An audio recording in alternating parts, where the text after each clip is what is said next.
Olá! A Lei de Responsabilidade Fiscal resolveu também classificar a dívida pública. Na verdade, a Lei de Responsabilidade está dando os conceitos que são importantes para a avaliação da dívida pública, do crédito público. Lembrando que os limites são estabelecidos por resolução do Senado Federal, então a lei vem e completa todas as ideias, os conceitos fundamentais para que esses limites possam ser observados. Então, trata-se aí de uma coisa um pouco rara no direito, que é a própria lei atribuir conceitos, estabelecer os conceitos relacionados aí a um tema, né, no caso da dívida pública. Então, em primeiro lugar, dívida pública consolidada. Nós já falamos daquela dívida de longo prazo, aquela dívida que vai ser total aí em relação ao montante das obrigações financeiras das operações de crédito que o ente da federação já obteve, realizou ao longo do tempo e vai somando e vai acrescentando essa dívida que é consolidada ou fundada. Tá? Então, e a amortização, o pagamento final dessas dívidas sempre superior a 12 meses. Então, uma dívida considerada aí de longo prazo, né? Depois a dívida mobiliária, que nós temos falado bastante, que é a dívida baseada em títulos da dívida pública. A emissão de títulos da dívida pública vai sendo feita a partir de limites estabelecidos para estados e municípios pelo Senado Federal e para a União pela própria lei federal, que diz qual vai ser o total que esses títulos terão, que essa dívida baseada em títulos terá. Então, na medida da necessidade e da possibilidade em relação ao limite, o ente da federação emite títulos e vende esses títulos no mercado ao preço da cotação do dia. Qualquer pessoa pode adquirir esses títulos.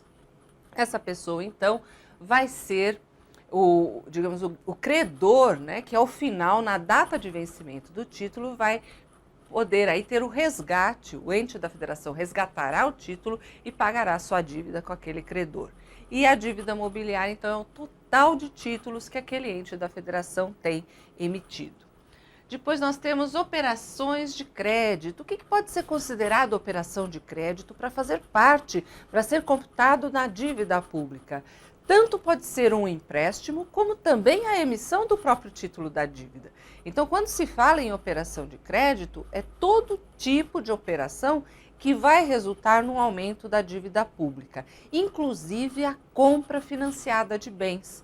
Então, se aquele ente da federação, ao contrário de comprar bens à vista de uma vez só, acabar fazendo um financiamento de 12, 24, 30 meses, esse valor total aí que foi parcelado vai ingressar na dívida. E por ser mais do que 12 meses, nós estaremos falando de dívida consolidada, né? Se for uma compra mais curta, dentro do próprio orçamento, dentro do prazo de 12 meses, aí vai para a dívida flutuante. Então, não vai ser computado naquele limite da dívida consolidada que o Senado Federal estabeleceu. Depois, a questão da concessão de garantias. Falamos que a União concede garantias aos entes da federação para que os entes da federação possam contrair novas dívidas. Mas não é só a União, não. Os estados também concedem garantias aos seus municípios, limitado aí ao seu território, é claro. Mas o município, se precisar de uma garantia de um ente que tenha um poder econômico maior, uma capacidade maior, e essa garantia vai ser exigida pelo próprio credor e os estados também poderão conceder garantia. Então, ali fala, né, o compromisso de adimplemento, de adimplência que um ente da federação assume em relação à dívida do outro ente. Se o outro ente não pagar, se o município não pagar, o estado paga. Se o estado não pagar, a União paga. Aquele que for avalista está assumindo o compromisso de adimplir, de pagar a dívida.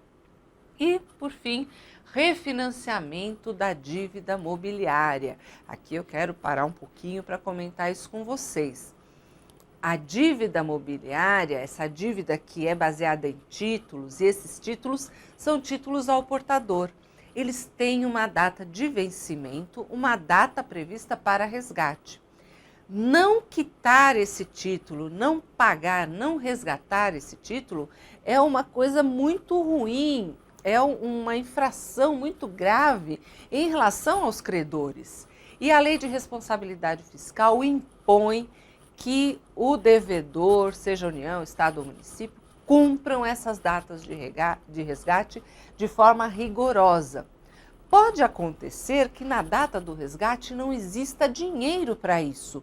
Aí a Lei de Responsabilidade Fiscal permite o refinanciamento desses títulos, a emissão de novos títulos com novos prazos, novas condições de juros, e o ente da federação, então, na emissão desses novos títulos, vai poder pagar, vai poder quitar a dívida anterior de títulos que estão vencendo, que tem a data do resgate já aí se expirando. E o refinanciamento da dívida mobiliária é sempre permitido. O que quer dizer isso? Que quando a Lei de Responsabilidade Fiscal proibir a emissão de novas dívidas, proibir novas contratações de crédito, novas operações de crédito, mas sempre vai permitir o refinanciamento da dívida, porque esse refinanciamento é para pagar uma dívida que já existe, uma dívida que está vencendo. O que acontece é que para que seja caracterizado um refinanciamento de verdade, esse valor dessa nova dívida, desses novos títulos, não pode ultrapassar o valor dos títulos antigos com a devida atualização monetária. Se ultrapassasse esse valor dos títulos antigos com a correção monetária, seria uma nova dívida mesmo, e não um refinanciamento de dívida anterior. Então, para caracterizar que haja o refinanciamento da dívida mobiliária, a emissão de novos títulos não poderá ser superior ao valor dos títulos anteriores, mas somado aí apenas à atualização monetária. E é isso que a Lei de Responsabilidade Fiscal coloca. Já vimos que a dívida pública tem limites estabelecidos por resolução do Senado Federal. E o que vai acontecer se um ente da federação ultrapassar esses limites? Esse dado vai aparecer no relatório de gestão fiscal. Aquele relatório que é emitido por todos os entes da federação a cada 4 meses, vai mostrar qual é a receita corrente líquida e qual é o valor da dívida pública, que se ultrapassar o limite baseado na receita corrente líquida, haverá então a aplicação do artigo 31 da Lei de Responsabilidade Fiscal. Excedido o limite da dívida pública, ele deverá ser reconduzido, a dívida pública deverá ser reconduzida ao limite nos próximos 3 quadrimestres, ou seja, nos próximos 3 relatórios de gestão fiscal, isso ficará registrado que a dívida está sendo reconduzida, sendo que 25% já no primeiro quadrimestre. Então, o artigo 31 determina que a dívida volte a ser controlada, volte ao limite dentro de 1 ano e 25% já nos primeiros 4 meses. Essa é uma obrigação. Enquanto isso, enquanto estamos esperando este ano passar e a dívida voltar ao limite, nenhuma operação de crédito poderá ser realizada.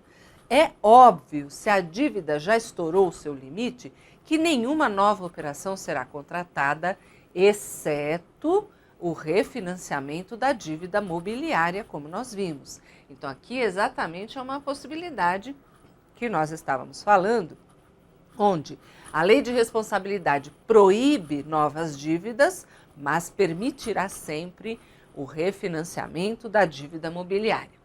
Mas não basta apenas não contrair novas dívidas, tem que pagar as dívidas que já existem. Como é que nós vamos conseguir diminuir a dívida pública se não pagarmos alguma coisa? O máximo que a gente pode conseguir é estabilizar, é parar. Mas se a gente para no excesso, não adianta. Então, como pagar a dívida? Obtendo resultado primário. Resultado primário é a receita menos despesa. Se nós tivermos um resultado primário maior, teremos dinheiro para pagar os juros, para amortizar a dívida e diminuir o total da dívida. Como é que a gente vai conseguir mais resultado primário? Como é que a gente vai conseguir resultado primário superavitário, o superávit das contas públicas? Em primeiro lugar, aumentando a receita, seria uma coisa boa. Então, ali no inciso 2 fala, entre outras medidas.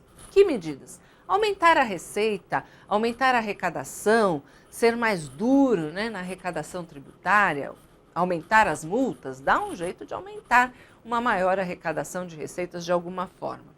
Mas, além disso, uma limitação do empenho. A limitação do empenho é uma redução de gastos.